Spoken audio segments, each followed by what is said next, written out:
Malaria নির্মূল প্রকল্পের আওতায় উত্তর পূর্বাঞ্চলের রাজ্যগুলিকে নিয়ে শুরু হয়েছে 3 দিন ব্যাপী আঞ্চলিক পর্যালোচনা সভা। সভায় রাজ্য সরকারের স্বাস্থ্য সচিব কিরণ গিত্তে জানান, নিয়মিত নজরদারি, দ্রুত রোগ নির্ণয় এবং সময়মতো সম্পূর্ণ চিকিৎসা নিশ্চিত করার ফলে ত্রিপুরায় ম্যালেরিয়ার সংক্রমণের হার গত কয়েক বছরে উল্লেখযোগ্যভাবে হ্রাস পেয়েছে।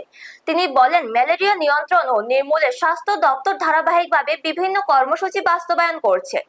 দুর্গম এলাকায়ও স্বাস্থ্য পরিষেবা পৌঁছে দেওয়া, সচেতনতা বৃদ্ধি এবং দ্রুত চিকিৎসা প্রদানের ফলে ইতিবাচক ফল মিলছে। 3 দিন ব্যাপী এই পর্যালোচনা সভায় উত্তর পূর্বাঞ্চলের বিভিন্ন রাজ্যের স্বাস্থ্য আধিকারিক, বিশেষজ্ঞ ও সংশ্লিষ্ট দপ্তরের প্রতিনিধিরা অংশগ্রহণ করেছেন। সবাই ম্যালেরিয়া নির্মূল কর্মসূচির অগ্রগতি, বিভিন্ন রাজ্যের অভিজ্ঞতা এবং ভবিষ্যৎ কর্মপরিকল্পনা নিয়ে বিস্তারিত আলোচনা হয়। স্বাস্থ্য দপ্তরের আশা, এই পর্যালোচনা সভা উত্তর পূর্বাঞ্চলে ম্যালেরিয়া নির্মূলের লক্ষ্যে সমন্বিত উদ্যোগকে আরো শক্তিশালী করবে। Bureau report, news Tatkal 24। Northeastern states and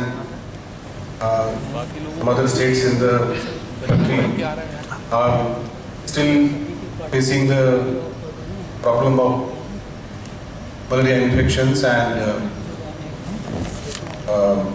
Government of India has been supporting us all along. In the last few years we have seen some decline in the malaria.